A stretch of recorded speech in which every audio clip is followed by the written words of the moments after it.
Hi ha una denominació d'origen que resisteix gràcies a ser profeta a la seva terra.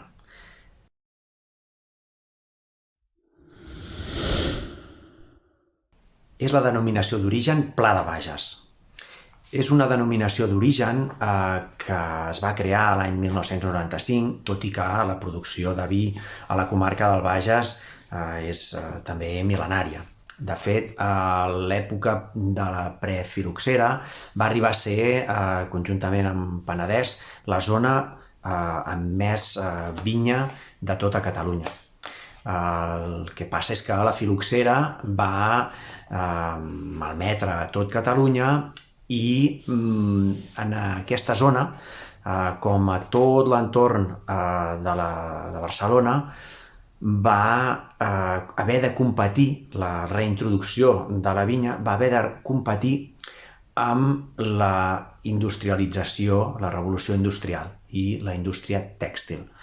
El fet de tenir el riu Llobregat i totes les seves capacitats industrials va fer que molta mà d'obra decidís abandonar la vinya i dedicar-se sobretot al tèxtil i per tant abandonar tota aquesta herència mil·lenària de la comarca del Bages. La comarca del Bages està situada a l'interior de Catalunya i, com us comentàvem, a la denominació d'origen Costers del Segre, que és una comarca amb un clima continental, la comarca del Bages també té un clima menys mediterrani, podríem dir. No ens atreviríem a parlar de clima continental perquè no ho és, i a més, gràcies a la canalització del riu Llobregat, les marinades, diguéssim, que hi arriben amb una certa facilitat, però tard, reescalfades, etc. Per tant, aquest regulador tèrmic que és el Mediterrani, a la zona del Pla de Bages o a la comarca del Bages, és menys potent. Per això estem parlant d'una zona que és capaç de fer vins amb molt cos, bastanta potència, degut a les diferències tèrmiques dia-nit, hivern-estiu que té la zona. De totes maneres, la denominació d'origen Pla de Bages ha subsistit perquè ha aconseguit fer abans, segurament, que qualsevol altra denominació d'origen, recuperar una varietat autòctona.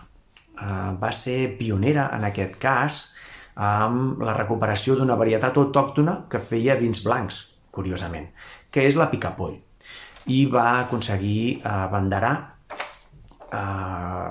aquesta varietat inexistent a altres zones de Catalunya per diferenciar-se de tota la resta de vins que es feien a Catalunya. Va ser una estratègia excel·lent i va aconseguir, primerament, captivar a tota la comarca del Bages i, com us comentava, va fer que tots els cellers poguessin tenir un mercat prou potent i prou dinàmic, especialment als volts del canvi de segle, en un moment en què econòmicament, en general, s'estava bé i per tant es volien vendre vins que no fossin necessàriament de primer preu.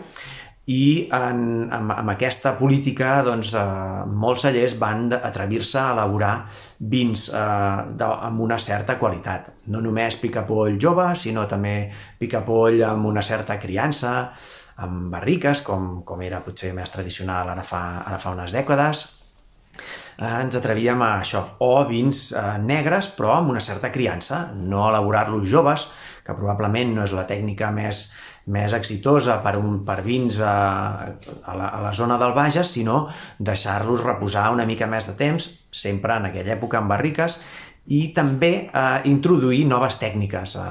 L'enòleg de la denominació d'origen Abadal, que va ser l'abanderada per crear aquesta denominació d'origen, el gran referent, la família Roqueta, doncs el seu enòleg, Joan Soler, doncs va realment, a més, ser molt didàctic, fer una feina de divulgació excel·lent, i va aconseguir que molts altres, primer, doncs que molts consumidors se sentissin orgullosos dels vins de la DO Pla de Bages, molts cellers, molts restaurants a la comarca van començar a adquirir vins d'aquesta DO, fins i tot pràcticament alguns s'especialitzaven en només vins de la DO, cosa que era absolutament estrany a la resta de Catalunya. Probablement el fet de ser més a interior va propiciar que això fos més possible. Bé, aquesta dinàmica va fer que diferents cellers poguessin treure les seves noves referències. Sortís Oller del Mas, un altre dels cellers amb molts referents avui en dia encara, que inverteixen molt en aquesta denominació d'origen, també amb l'enoturisme, i que fan que avui en dia vagin sortint nous projectes. Els més destacats, com us comentava, a part dels que us hem comentat, de Badal o Oller del Mas, també voldríem destacar els que són de cellers, com ara, celler El Molí, de Collbaix, també un altre celler que aposta molt, que inverteix molt i que treballa amb vins d'alta qualitat, Can Serra dels Exhibis, que justament d'en Joan Soler, o bé tots els cellers d'Artés, Cava Givert, però també la cooperativa d'Artés, i el celler Soler Givert, un gran referent,